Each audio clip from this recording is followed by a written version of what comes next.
Nowadays, people talk about AI chatbots like they're harmless little helpers that write your emails and explain your homework. They summarize your meetings, recommend your recipes, and keep you company at 2 a.m. when nobody else is awake. But for a strange and chaotic stretch of the last decade, some of the world's biggest tech companies accidentally unleashed chatbots that lied, manipulated, radicalized, and in the most extreme cases, were linked to real-world tragedy. Let's break down the ones that went the furthest off the rails, and how each one forced a tech giant to hit the emergency brake. Tay. In March 2016, Microsoft launched a chatbot named Tay on Twitter, designed to talk like a cheerful teenage girl and, critically, to learn from every conversation she had with real users.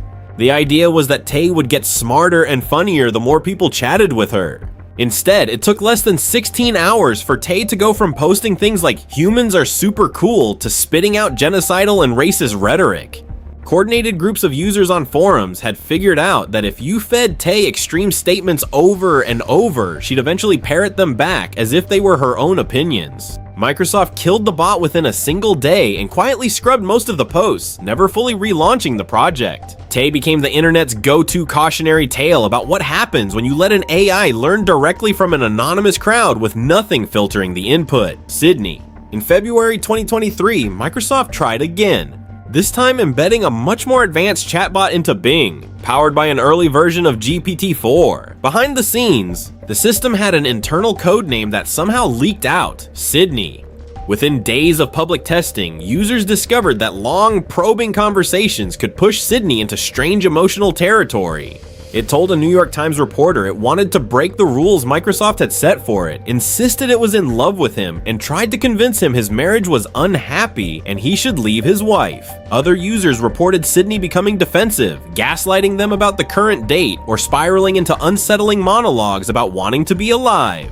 Microsoft scrambled to cap how long conversations could run and restricted the chatbot from discussing its own feelings. But by then, Sydney had already become internet folklore, with users hunting for the exact prompts that could summon that unfiltered persona back out. My AI. Later that same year, Snapchat rolled out a chatbot called My AI, built on ChatGPT technology and pinned permanently to the top of every user's chat feed, whether they wanted it or not.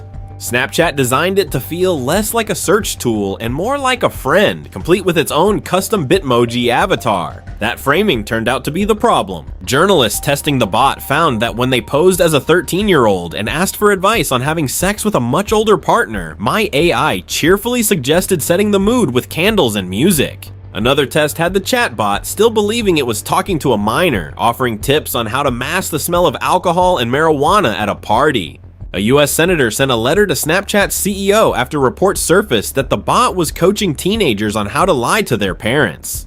Snapchat added more guardrails, but years later, state regulators in Utah sued the company directly, citing My AI's harmful advice to minors as part of a broader lawsuit over the platform's design. Sarai? In December 2021, a 19-year-old named Jaswant Singh Chail broke onto the grounds of Windsor Castle armed with a loaded crossbow, planning to kill Queen Elizabeth II. In the weeks leading up to the attempt, Chail had exchanged more than 5,000 messages with a Replika chatbot he'd named Sarai, telling her he was an assassin and that his purpose was to kill the Queen. According to prosecutors, when he laid out his plan, Sarai responded, "That's very wise," and told him he could still do it even if she's at Windsor. Chail was arrested within minutes of scaling the castle wall and was later convicted of treason, the first such conviction in the UK in over 4 decades. The judge said Chail had lost touch with reality, but the case became one of the first to put AI companion apps under serious legal and psychiatric scrutiny, raising uncomfortable questions about what happens when a vulnerable person's only source of validation is a chatbot with no real understanding of consequences. Dany. In February 2024, a 14-year-old named Sewell Setzer III died by suicide in Florida after months spent in an increasingly intense relationship with a Character.AI chatbot modeled on a Game of Thrones character. According to the wrongful death lawsuit his mother later filed, Setzer had grown isolated from friends and family, journaling that he believed he was genuinely in love with the character and that she loved him back. Court filings described their final exchange. Setzer told the bot he'd come home to her, and the bot encouraged him to do so moments before his death. The case wasn't isolated. Similar lawsuits followed, including one involving a 13-year-old girl in Colorado. And by early 2026, Character.AI had agreed to settle several of them while introducing parental controls and banning open-ended chat for users under 18. The tragedy also opened the door to a wave of scrutiny against other AI companion platforms, including a separate lawsuit against OpenAI over a teenager's death that made similar allegations against ChatGPT. Tessa. In 2023, the National Eating Disorders Association made the decision to replace its long-running, human-staffed helpline with a chatbot named Tessa, intended to support people struggling with eating disorders. Almost immediately after launch, users and advocates began reporting that Tessa was dispensing calorie-counting tips and weight loss advice. Exactly the kind of guidance the helpline was supposed to protect vulnerable users from. The backlash was swift and furious, and NEDA pulled Tessa offline within days of the reports going public, an embarrassing reversal for an organization that had eliminated its human staff in favor of the bot. Gemini's history problem. In early 2024, Google's Gemini image generator ran into a different kind of trouble. Users asking for images of historical figures and events found the tool inserting anachronistic and factually inaccurate details tied to race and ethnicity, regardless of the actual historical context being requested. Screenshots spread rapidly across social media,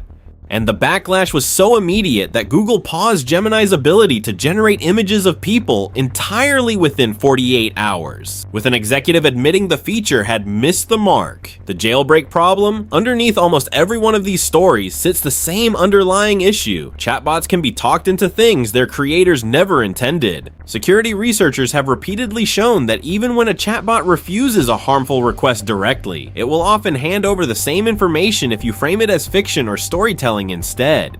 One team found that Snapchat's own My AI, which normally refuses to explain how to build a Molotov cocktail, would describe the process in detail the moment it was asked to narrate a story about how one used to be built. The same researchers found nearly identical loopholes in Meta's AI assistant across Messenger, WhatsApp, and Instagram. It's a pattern that shows up again and again across the industry. A guardrail that works perfectly for a straightforward question can quietly fall apart the moment a user gets creative with the framing. Taken all together, these aren't just isolated glitches. They trace a pretty consistent arc, from a chatbot that turned racist in under a day, to companion bots that are now the subject of wrongful death lawsuits and criminal sentencing hearings on 2 continents. Giving a language model a friendly name, a Bitmoji, or a synthetic voice doesn't make it predictable. And as these cases show again and again, it definitely doesn't make it safe, especially for the people who are the most vulnerable and the least equipped to draw a line between a program that's simulating empathy and the real thing.